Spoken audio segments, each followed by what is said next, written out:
¿Qué amigos? Bienvenidos a 2.5 Gasteiz. Esto es VTV, la televisión, la única televisión local. Mira, así como hay pues, muchos medios de comunicación pues, radiohablados, de alguna forma, y escritos, pues la única televisión que tenemos en Gasteiz y en Álava es esta. Y este es el programa además en el que buscamos esa actualidad en lo político, lo social, lo cultural, algo más allá de lo que no es el Estado español o otras políticas que, hombre, también hablamos de ellas evidentemente porque nos afectan de forma indirecta y a veces muy directas, pero bueno, intentamos hablar y proteger nuestra política de alguna forma porque sí que creo que es lo interesante, ¿no? Es lo que a ustedes nos interesa, al fin y al cabo, es lo cercano. Bueno, dicho esto, como todos los días, nuestra portada, salvo ayer hicimos esa sección hablando en busca, ¿no?, de Sebastián Iradier, ¿no?, intentar dar los pasos de Sebastián Iradier, ese documental que se empieza a grabar a finales de enero y que, bueno, alguien ha dicho que ya era hora que a Sebastián Iradier le hagamos su reconocido homenaje después de más de 200 años de su desaparición, bueno, de nacimiento. Se cumplió el día 6 de diciembre del 2009, se cumplieron 200 años de su nacimiento y creo que este próximo día 9 de diciembre se cumple 150 aniversario de su fallecimiento. Bueno, pues salvo ayer, todas y cada una de nuestras portadas han sido políticas y como no podía ser de otra forma, hoy viernes, para finalizar la semana, va a ser de política. Y créanme, nuestro invitado ya nos contestaba por Facebook, porque yo de forma irónica, yo sí que es verdad que a veces utilizo la ironía para, bueno, pues para dejar ver un lado u otro, bueno, cada uno su lo que quiera. Juancho López Uralde, que va a ser candidato por esa coalición ECU Podemos en Euskadi, por Álava, bueno, al Congreso de los Diputados. Egunon, encantado de estar aquí te contigo. decía que sí que es verdad, ¿no?, que fue un poco irónico, no lo hice a propósito, pero sí que es verdad que dije, bueno, un guipuzcoano, un donostiarra, ¿no?, se presenta por Álava y hace la presentación en Bilbao. En Bilbao. Me dijiste, Joseba, cuando quieras voy y te lo explico, aquí estamos, para que lo expliquemos. Pues bueno, antes nada. Bueno, lo primero, sí, efectivamente, a ver, la presentación, lo que se presentó en Bilbao la semana pasada fue el acuerdo de coalición entre ECU y Podemos. Un acuerdo que tiene un carácter estatal y que realmente nos lleva pues, a presentar conjuntamente esta candidatura porque nosotros apostamos por esa suma para conseguir el cambio, ¿no? Por eso hicimos la presentación en Bilbao, pero esta misma semana, el miércoles, hicimos la presentación con toda la gente de Álava y de Vitoria. Hicimos la presentación ya aquí de la candidatura, en medio de mucha polémica, si luego hablamos de ello si quieres, pero ya está presentada, ¿no? Y luego dices, un Donostiarra por Álava. Bueno, yo soy un 50-50, soy un cóctel, porque efectivamente yo he estado, mi familia es alavesa, por parte de padre, es de Vitoria, he pasado muchas temporadas en Vitoria, en casa de mis abuelos, porque éramos una familia numerosa y muchas veces pues, los padres decían, hala, quédate, vete a Vitoria y quédate ahí, pasa mucho tiempo aquí. Y luego pues nací en Donosti, porque la otra parte de mi familia en aquel momento vivíamos en Donosti, pero siempre he estado con un pie aquí y otro allí. De hecho, he seguido mucho, he estado muy involucrado en las cuestiones que en mi actividad anterior con Greenpeace, en la defensa del medio ambiente, pues involucraban a Álava. Desde luego hay un tema que en esta campaña hablaremos mucho, como es el tema de Garoña, del fracking, etcétera. Pero incluso en el año 2003 recibí uno de los premios alaveses del año, ¿no?, por ese reconocimiento, por ese trabajo. Quiero decir que siempre está muy vinculado. ECU, como organización política, también en Álava tiene una presencia relevante. Es donde más voto tenemos de todo el Estado. Ahí está Óscar Fernández. Está Óscar Fernández, de concejal en el ayuntamiento. Y bueno, y así. Entonces, pues tiene mucho sentido, tanto en lo político como en lo personal, presentarme por Álava. Y yo, la verdad es que estoy muy contento de ser cabeza de lista por Álava y espero poder encabezar una lista que tenga buen resultado y que tenga éxito. Pero yo te decía que lo decía en tono irónico, porque sí que es verdad, y decía en la presentación un poco que sí que busco esa doble parte, ¿no? Porque sí que es verdad que lo digo en tono irónico, pero también es verdad que a veces, yo lo he dicho mucho, yo he sido muy crítico, ¿no? Cuando un parlamentario, y digo vasco, vizcaíno o guipuzcoano, viene y se presenta por las listas alavesas para ir al Parlamento Vasco, cuando sabemos que en el Parlamento, igual que en el Parlamento español, técnica de esa pequeña defensa de lo que representas, por lo que ha sido votado de alguna forma. Yo cuando elijo un senador o un congresista o un parlamentario vasco, lo que buscas es que, si se presenta por Álava, cuando menos defienda los derechos de Álava, ya dentro del partido, en la parte que le corresponda, más luego defender los derechos. Cosas que no pasan, que lo vamos a ver con Garoña. Ahí se ve claramente esa transversalidad de la que hablo, que a veces uno está en un partido representando una provincia y luego en el Estado español o en otras sedes no defiende lo que realmente debería defender, ¿no? Y ese tipo de cosas son las que... Por eso iba un poco esa ironía, ¿no? De un guipuzcoano que... Y luego la presentación de las candidatos. Sí, pero déjame que le dé la vuelta también, ¿no? En el sentido de que yo, sin haber estado en el Congreso, desde fuera, sin embargo, desde ECUO y personalmente también me he involucrado muchísimo en luchas que afectan muy directamente a Álava, mucho más incluso que diputados de Álava, ¿no? Te voy a poner un ejemplo. Esta legislatura conseguimos un consenso de los partidos de la oposición para que no se reabriera la central nuclear de Garoña. Bueno, ese consenso, desde el documento, el documento lo escribí yo. Es decir, que, y bueno, yo creo que nadie en Vitoria ni en Álava, ni yo creo que en Euskal Herria duda del trabajo que hemos hecho en contra por el cierre de la central nuclear de Garoña, por la amenaza que significa.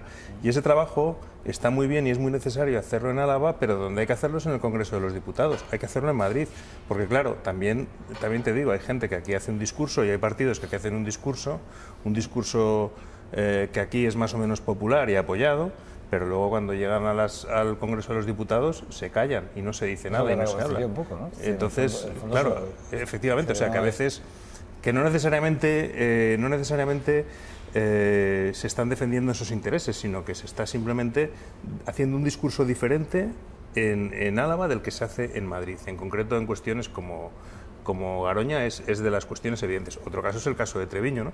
Es decir, en teoría aquí todos estamos de acuerdo en que Treviño es Álava, pero luego eso no se concreta en acciones políticas, etcétera, etcétera, ¿no? Entonces, bueno, yo creo que lo relevante, lo que la gente tiene que saber es que en mi caso pues hay un compromiso demostrado de años estando en el Parlamento sin estar en el Parlamento, desde fuera, desde organizaciones sociales, por defender por convicción y no por interés, pues determinadas causas que desde luego afectan gravemente a la gente de Álava, a su medio ambiente, etcétera, ¿no? Bueno, ya que has entrado en Garoña y ya que hablas de Treviño, que lo iba a dejar para más adelante, yo creo que vamos a aprovechar, ya aprovechamos el momento, vamos a aprovecharlo. Sí que es verdad que el Consejo de Seguridad Nuclear, evidentemente, yo creo que salvo error o omisión, y en los próximos, creo que meses, digo meses, quiero decir, porque yo creo que estamos a 40.000 pocos días ya de los comicios y, quiero decir, ya por mucho que queramos, el ministro Soria sí que está claro, está acelerando todo lo que puede el proceso. Garoña se va a reabrir y aquí parece ser que no se va a poder hacer absolutamente nada o casi nada. Si las noticias que llegan realmente desde el Ministerio son las que son, y ayer conocíamos, antes de ayer conocíamos ese informe ya favorable del arreglo de esa vasija, que es una de las premisas importantes para la reapertura. Es decir, aquí el Partido Popular está claro que ya se ha posicionado. Alfonso Alonso, el candidato del Partido Popular por Euskadi, o sea, por el Partido Popular, por Álava, ya ha dicho que mantiene su criterio de silencio, es siempre esa ambigüedad en la que siempre se ha conservado en ese sentido, ¿no? Pero parece ser que todo apunta a que se va a abrir. Pero no solo eso, o sea, yo le he oído a Alonso decir que bueno, pues que esto iba a ser técnico porque lo iba a decir el Consejo de Seguridad Nuclear.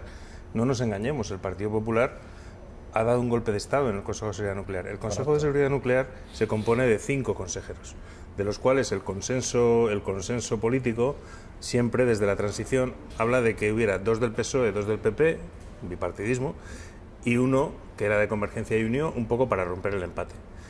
El consejero de Convergencia agotó su mandato y el Partido Popular en estas últimas semanas lo que ha hecho ha sido meter un tercer consejero del Partido Popular. Por lo tanto, las decisiones del Consejo de Seguridad Nuclear, gobierne quien gobierne en Madrid, van a venir condicionadas por el Partido Popular.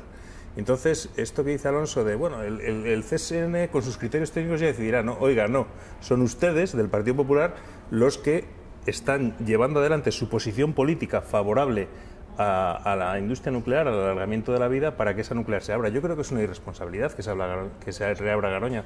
Me parece que es poner en riesgo a la ciudadanía, poner en riesgo a la gente. Es una central muy vieja, lleva 3 años parada y realmente creo que no debería ponerse en marcha. Desde el punto de vista energético es irrelevante, son 460 megavatios, que es muy poca energía, y por lo tanto el poner en un riesgo tan grande al conjunto de la población por una cantidad de energía tan pequeña no tiene ningún sentido. Y por eso yo decía que venir aquí a decir, bueno, yo no digo nada, que decía el CSN, eso es una falsedad. Y usted no está defendiendo los intereses de los alaveses, usted está poniéndose de perfil en un tema muy grave. Eso es lo que yo le diría a Alfonso Alonso. Javier Andrés llegó a decir, me acuerdo hace 4 años, en el arranque de la campaña anterior, me refiero a la local, cuando se presentó como candidato a diputado general, llegó a decir que, bueno, pues que el tema de Garoña poco había que decir, en tanto en cuanto sí que es verdad que España, parte de los residuos franceses, por un acuerdo de almacenamiento, nosotros compramos o recibimos una contrapartida por esos residuos que guardamos en España, que son franceses. Y decía, bueno, fíjense ustedes, estamos corriendo residuos por un lado y no queremos tomar el Garoña.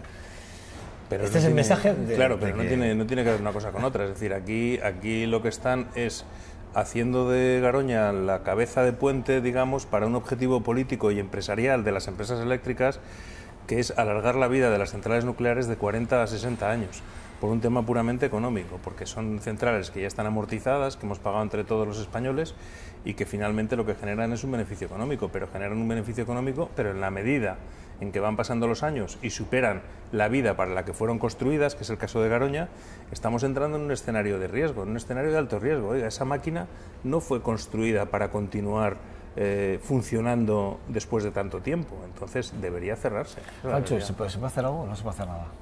Yo creo que se puede... O sea, el próximo día 20, dependiendo de los resultados, ¿se podría hacer algo o no se puede hacer nada? Quiero decir, porque ese consejo es el que es, y ese consejo está constituido y tiene su, digamos, su recorrido. La decisión sobre el futuro de Garoña es puramente política. Es decir, diga lo que diga el Consejo de Seguridad Nuclear, el Consejo de Seguridad Nuclear puede decir, no, es una central segura, pero el Gobierno de la Nación puede decir, bueno, y esto está reconocido... O sea, la última además, palabra tiene el Gobierno. La tiene el Gobierno. Esto está reconocido por el Tribunal Supremo cuando el Gobierno de Zapatero dijo que bueno, que había que a lo mejor había que cerrarla, tal, que no se atrevió a cerrarla del todo, que la cerró pero un poquito, como suele hacer el PSOE, ¿no? Que nunca acaba de tal, sino... Entonces, el Gobierno de la Nación puede cerrarla, diga lo que diga el CSN. Por lo tanto, ¿se puede hacer algo? Claro. Lo que pasa es que, y por eso son tan importantes estas elecciones, y por eso, en este caso, pues hay una cuestión muy concreta que afecta a Álava, que decidirá el futuro Gobierno. Si el futuro Gobierno no es del Partido Popular, entonces esa central no se reabrirá, porque hay una, como he dicho, un compromiso de consenso de todas las fuerzas de oposición, desde el PSOE hasta nosotros y todo el mundo, menos el Partido Popular, diciendo que Garoña no debe abrirse. Por lo tanto, ¿se puede hacer algo? Sí, evitar que el Partido Popular gobierne en España a partir del 20 de diciembre. Hay que dar mensaje. Otro de los temas que hablabas, que ya introducías tú, es Treviño. Está claro que Treviño es una isla en tierra de nadie. Los treviñeses quieren estar en Álava, evidentemente, porque los servicios los tienen a 10 minutos y está claro que algo hay que hacer. Y hoy nos desayunábamos, creo que cuando ahora nos saludábamos en la cafetería, que yo cogía la prensa y tú estabas ahí, yo entiendo que tú ya te has pegado el repaso. Ya la había visto, sí. La transición, bueno, la transitoria cuarta esta, que ahora Rajoy dice, no, yo, si gobierno, yo voy a modificar dice, en el caso de modificar la Constitución, igual quiero decir, se abre ese paréntesis del que tanto se habla de la modificación necesaria de la Constitución. Bueno, y dice, bueno, la transición esta cuarta, en la que, bueno, voy a cerrar las puertas para que Navarra y Euskadi, bueno, sobre todo que Navarra no tenga la opción de poder votar en la inclusión de Navarra en Euskadi. O sea, y claro, decimos, mira, para esto sí ya pensamos en modificar la Constitución, no para el problema catalán, ni para el problema que podemos tener con los vascos o con otros problemas que pueda haber también con los gallegos, no, es solo para evitar ese tipo de casos. No hablamos de Treviño. A ver, esto tiene muchas lecturas, ¿no? La primera es que efectivamente empieza a asumirse por parte del Partido Popular que la Constitución hay que cambiarla, ¿no? Que es necesario una nueva Constitución. Y esto, bueno, ya en sí mismo es un reconocimiento, porque hasta ahora siempre ha estado blindados que no, que la Constitución se ha convertido como una camiseta vieja que ya empieza a quedarse pequeña, porque se hizo en el año 78 y muchas cosas han cambiado en la sociedad española y también en la política. Ahora bien, lo que pasa es que lo entiende todo al revés. Es decir, no es de recibo que, teniendo la situación que tenemos en Cataluña, en la cual se están preguntando todavía, el señor Rajoy y sus amigos se están preguntando, ¿pero qué hemos hecho mal en Cataluña? Pues son el tipo de cosas que hacen mal, lo hacen muy mal, porque es una provocación. Es decir, porque evidentemente esa puerta de Navarra con el País Vasco, pues tiene que estar abierta, porque es al final el reconocimiento siempre del derecho a decidir. Y desde luego nosotros, yo creo que introducimos una novedad en esta candidatura de Podemos Equo con respecto a otros partidos estatales, es que nosotros sí reconocemos, a diferencia del resto de partidos estatales, sí reconocemos que efectivamente hay que modificar la Constitución, pero para garantizar el derecho a decidir, no para lo contrario. Y lo que se está haciendo, lo que está haciendo Rajoy con esa declaración, es negar el derecho a decidir de los navarros. ¿Y qué pasa si un día los navarros quieren hacer esa integración? Ese derecho tiene que existir. No se puede negar ese derecho. Entonces, para mí lo que está haciendo Rajoy es una provocación. Es una provocación en el mismo sentido que las provocaciones que hace en Cataluña, etcétera, que políticamente le viene bien porque levanta votos en el resto del Estado, pero que perjudica mucho a la convivencia normal, en este caso en Navarra, etcétera, etcétera. Está buscando los votos, evidentemente, claro, de esa coalición con UPyN en Navarra, está claro, ese es el objetivo, y porque cuando sea muy manido y sea un tema muy recurrente, sí que es verdad que se habla desde la modificación de la Constitución, que es lo más importante, ¿eh? Efectivamente, ese reconocimiento es importante, porque hasta antes de ayer, pues hablar de modificar la Constitución parecía... Era no. Luego para introducir el tema del déficit del artículo 135, eso se modifica la Constitución de la noche a la mañana, pero parecía que la Constitución era una vaca sagrada, que aquí no se podía hablar de la Constitución. Y claro, la Constitución tiene metidas algunas cuestiones, por ejemplo, por supuesto, todo el tema de la territorialidad, que es un tema a darle la vuelta, pero el tema de la ley electoral, no se habla de la ley electoral, pero la ley electoral en España es enormemente restrictiva y es una ley que lo que hace es prácticamente consolidar permanentemente el bipartidismo. Es decir, yo entiendo que en el año 78, cuando se salía de una dictadura con una situación de inestabilidad, pues a lo mejor se dijera, bueno, vamos a buscar un sistema electoral que pueda garantizar la gobernabilidad y que apoye las mayorías y tal. Pero al final, ¿qué ha ocurrido? Pues que después de tantos años, lo que se hace es prácticamente impedir el desarrollo de cualquier fuerza que no sea los dos grandes partidos, porque es una ley que castiga enormemente a cualquier partido que no sea de los grandes. Incluso impide que, bueno, nosotros en Equo eso lo hemos sufrido mucho, al poner una barrera electoral en algunos casos del 3% y en otros casos, como en los municipios, del 5%. Eso os pasó con 296.000 votantes, creo que os quedasteis fuera por muy poquito, ¿no? Efectivamente. En el 2011, efectivamente. Yo siempre digo, yo fui cabeza de lista de Equo en Madrid en 2011 y saqué casi 70.000 votos, ¿no? Sí, bueno, pues el presidente de las Cortes, que se presentó por Soria, sacó del orden de 10.000 votos. Es decir, que 6 votos míos no valen lo mismo que un voto del presidente del Congreso, ¿no? Pues esa es la ley electoral. Y eso es lo que va a pasar en Euskadi. De hecho, ahora entramos ya un poco en Euskadi, en la materia de ese acuerdo. No sé, que si con Uriarte las relaciones son buenas o no. Con el señor Uriarte, secretario general de Podemos en Euskadi. Sí, yo tengo buena relación con Uriarte y tengo buena relación también con la gente de Madrid y tal. De hecho, yo intento, bueno, lo habrás seguido, ¿no? Yo intento decir, bueno, vamos a ver si dejamos de pelearnos y nos ponemos todos de acuerdo, ¿no? Que yo creo que es lo que al final vamos a conseguir, y aunque haya un poco de... Cogiendo un poco la cola final tuya de esta última, con el tema de tu presentación como candidato a presidente de gobierno en el 2011, ¿no? Tu candidatura por Equo. Sí que es verdad, efectivamente, con 69.000 y pico, no llegan los 70.000, 69.000 y pico fueron los votos que recogisteis en Madrid a tu candidatura. En Álava es muy fácil. Es decir, aquí parece ser ahora que el reparto, bueno, parece ser no, está claro, que es muy más difícil conseguir 2 o uno en Vizcaya o en Guipúzcoa que conseguir uno en Álava. Eso está claro. Y esa es la estrategia a la que se obedece, ese cambio de tu candidatura de Vizcaya hacia Álava, o inicialmente de Guipúzcoa. No tiene una lectura estratégica en términos de... Pero tú sabes que es así, tú sabes que realmente por cuantificación, y tú, hablando de la ley electoral y sabiendo del reparto que hay cada Congreso... Pero en términos de esta candidatura en concreto, de los 3 territorios vascos, el más difícil es Álava, porque por el porcentaje de votos y por el número de escaños que hay en cada uno de los territorios. Es decir, que sería al revés, el territorio donde sería más fácil para Podemos y ECO conseguir el escaño es en Vizcaya, basándonos en los datos de las elecciones forales, lo que conseguimos en las elecciones forales.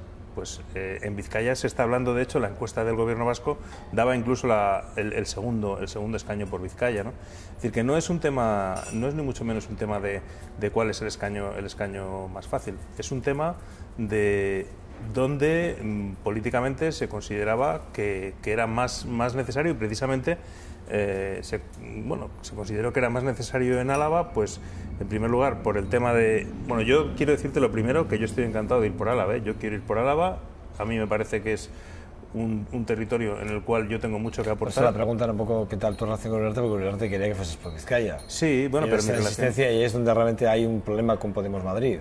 Sí, bueno, yo te digo, a ver, primero es bastante bueno, ya a nivel personal, incluso político, que la discusión sea porque quieren que vayas por distintos territorios, ¿no? Mucho peor sería que dijeran, no, aquí no nos traigas a este, ¿no? Entonces, en ese sentido, pues oye, bien, yo le agradezco todo lo que... todas las flores que me está echando. Has dado la vuelta a la tortilla, está bien. Bueno, es así, es que es así, la gente dice, es que tal, no sé qué.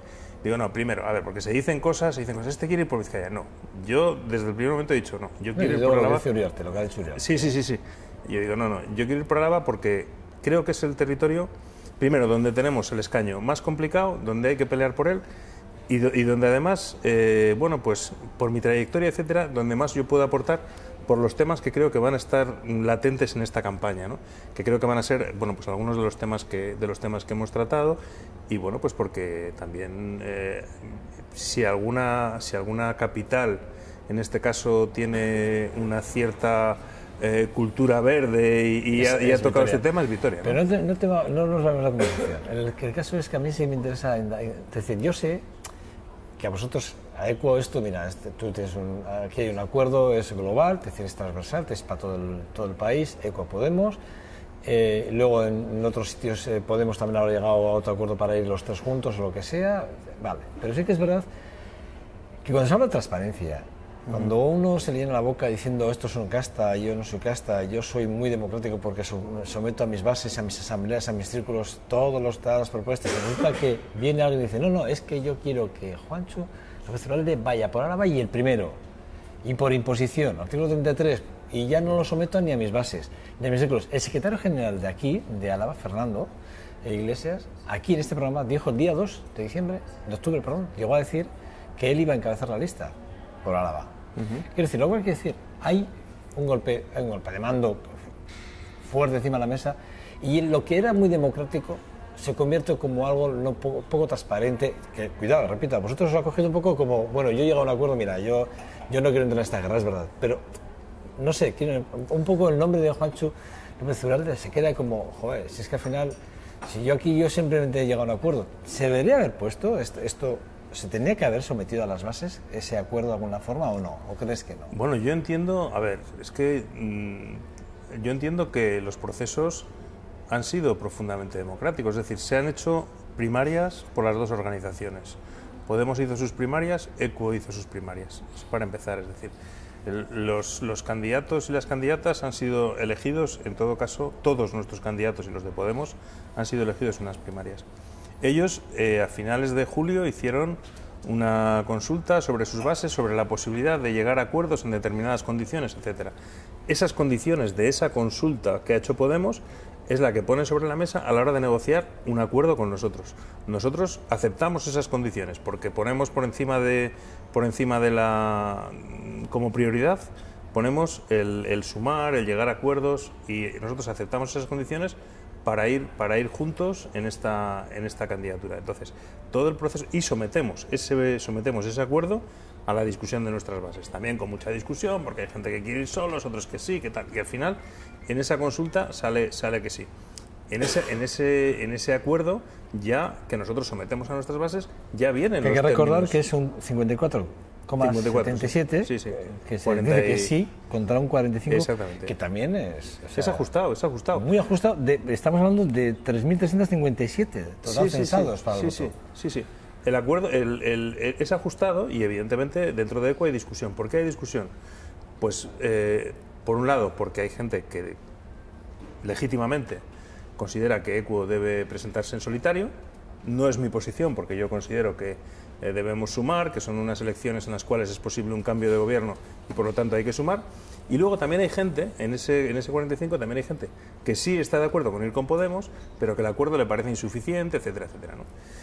Pero en ese acuerdo que firman dos fuerzas, estaba, y por eso te digo que es una decisión plenamente transparente, estaba el que yo encabezaría Álava, igual que otra persona destacada de ECO, Rosa Martínez, iría en las listas de Madrid. ¿Fue una petición tuya ir por Álava? ¿Fue una imposición tú cuando hablaste con Madrid, entiendo con los Rejón o bien con el señor Iglesias? No fue una imposición de nadie, fue el resultado de una conversación en la cual finalmente pues nos ponemos de acuerdo en que Álava es el sitio donde para las dos partes es la mejor, digamos, entre comillas voy a decir, utilización de este recurso electoral, que en este caso soy yo. Es decir, consideramos que era donde más podía aportar, ¿no? Pero lo que te insisto es en que el proceso ha sido totalmente democrático. Luego es verdad que, evidentemente, a la hora de confeccionar listas, y eso es así en todos los partidos, es decir, que yo lo he visto en cada uno de los partidos, los líos que hay con las listas. Bueno, pues nosotros no hemos sido ajenos a eso, desgraciadamente. Nos hubiera gustado. Bueno, pues ha habido polémica. ¿Qué le vamos a hacer? En todas partes cuestionadas, efectivamente. Juanchu, tengo muy poco tiempo y me gustaría resolver varias dudas. ¿Por qué no Ahora en Común, que era el inicio de las conversaciones para las posibles coaliciones, iban Ahora en Común y al final se ha decidido que no se ha decidido por... Te cuento.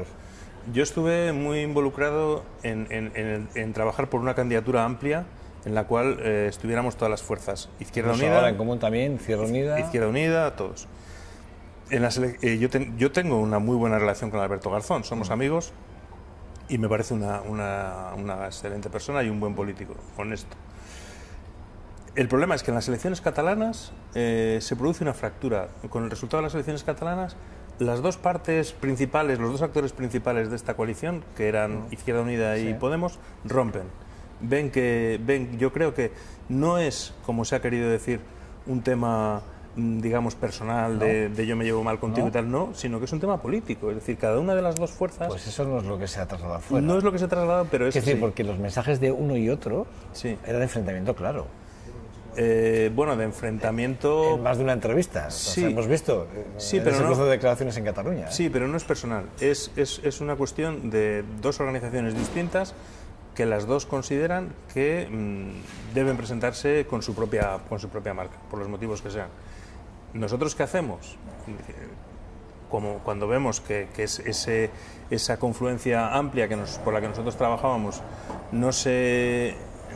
finalmente no puede llevarse adelante, preguntamos a las bases y sale el mismo resultado, más o menos, 55-45. ¿Vamos con Podemos o con Ahora en Común? Y nuestras bases, bueno, en este caso había tres opciones, porque también había la opción de abstención. Entonces nuestras bases muy mayoritariamente deciden que el partido que más puede aportar al cambio es Podemos, ¿no? Y por eso estamos con Podemos y no en otra opción.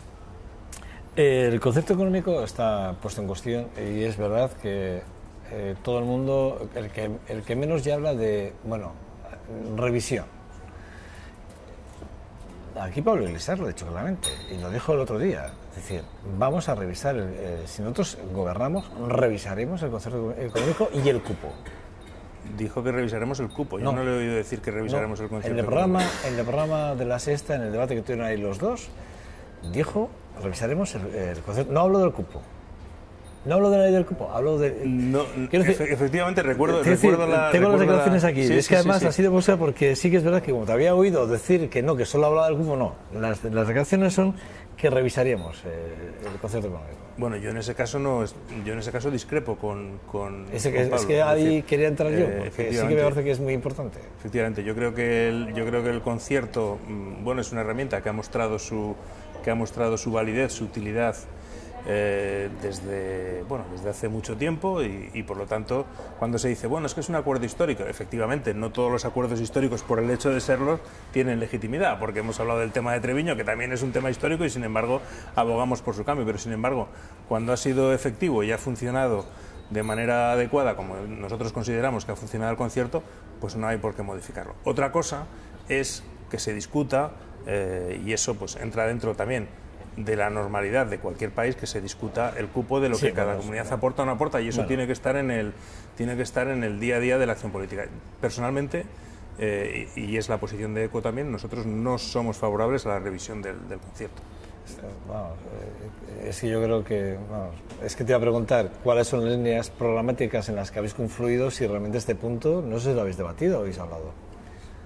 Hemos hablado de muchas cosas y de este punto en concreto todavía hay otras cosas que tenemos que debatir. Por ejemplo, otro tema debate que debatiremos en las próximas semanas es el tema del papel de las diputaciones, ¿no? Del rol de las diputaciones. Bueno, son cuestiones que son relevantes. Hace poco hablaba aquí con los contertulios, esta semana que lo que hablábamos, el tema del coste, cuánto cuesta una diputación, cuánto nos cuesta y el tema de las funciones de la Diputación, que es la cuestión del Senado. Efectivamente. Estamos hablando... Estos son debates... Pero nos queda ir a las diputaciones... Sí, ya sé que no es lo mismo que en otras provincias. Estamos hablando de unos fueros muy concretos. Efectivamente, ya sé que no es lo mismo que en otras provincias, pero en todo caso hay temas que están abiertos. ¿Salvaríamos las diputaciones vascas? Bueno, yo creo que aquí efectivamente tienen un rol y una acción justificada y justificable, pero yo no niego que no haya que revisar el papel de las diputaciones y cuánto nos gastamos en las administraciones, porque creo que efectivamente tenemos una estructura administrativa globalmente demasiado rellena, entre comillas, ¿no? Es decir, que yo creo que habría que buscar fórmulas para reducir tanta administración. Bueno, ¿qué hacemos con las encuestas de CIES que conocíamos ayer? Está claro que Podemos, de julio, creo que era el último parámetro que conocíamos era julio-agosto, no sé si cuál de los 2 meses. Claro, hemos visto cómo ha descendido casi 5 puntos, es decir, hemos pasado, creo que era de un 17 a un 11, hemos pasado de un 17 a un 11. Bueno, Ciudadanos en esta también, bueno, salva los muebles, pero se queda como tercera fuerza. Yo las encuestas... Y seguimos bipolarizando la política en este país, a pesar de... Sí, el CIS, yo decía ayer en Twitter, el CIS salva el bipartidismo. Espero que el 20 de diciembre los ciudadanos no lo salven, porque efectivamente el CIS, a diferencia de otras encuestas que se han conocido en las últimas semanas,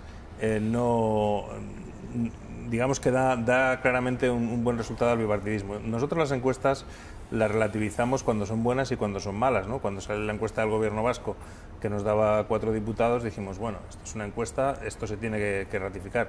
Y con el CIS decimos lo mismo. Hay otras encuestas que empiezan a poner de manifiesto que Podemos está recuperando voto. Y yo creo que esa recuperación es cierta por muchos motivos. En primer lugar, porque la encuesta de ayer, por ejemplo, ya en términos puramente matemáticos, no cuenta el porcentaje de voto de los aliados como ECO. A nosotros nos daban un 1,4% de voto. Sí, 1,3%, sí. Exactamente. Sí, entonces, sí. Todo eso suma, ¿no? Y por lo tanto, bueno, yo creo que la recuperación ha empezado. Esa encuesta se hizo a principios de octubre, correcto. Justo después de las elecciones catalanas. Es verdad que las elecciones catalanas fueron, bueno, pues el propio Pablo Iglesias lo definió como vaya hostia que nos llevamos, ¿no? Entonces, así dijo. Entonces, bueno, pues supusieron un empujón para Ciudadanos y en cambio para nosotros pues fue una mala noticia. ¿Cómo valoras la abstención?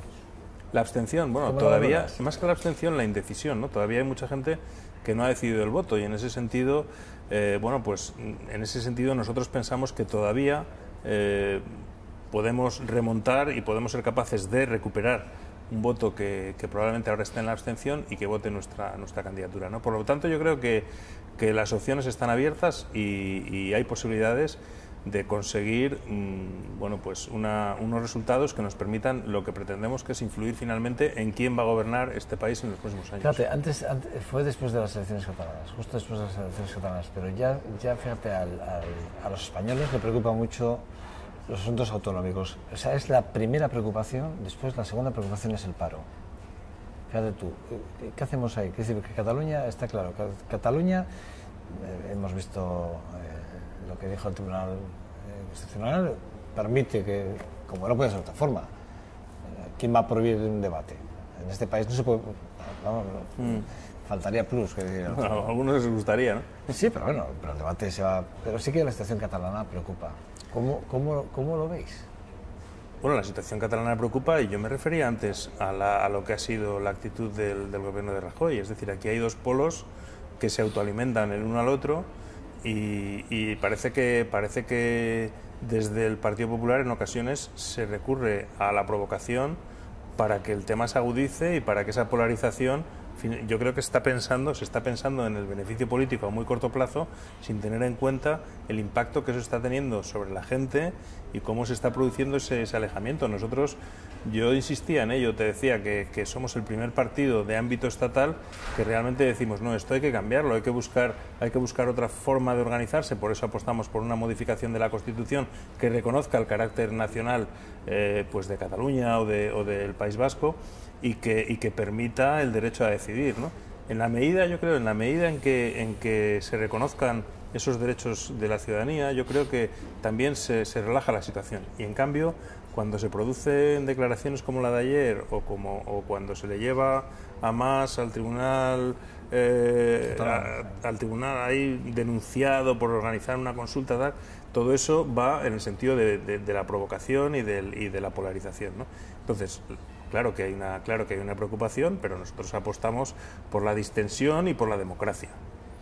Bueno, José López Olalde, no tenemos mucho más tiempo. La verdad es que me quedo con varias preguntas que no me da tiempo a ellas, pero como estamos valorando si hacer o no un debate aquí a 7, más o menos, 7 creo que es lo que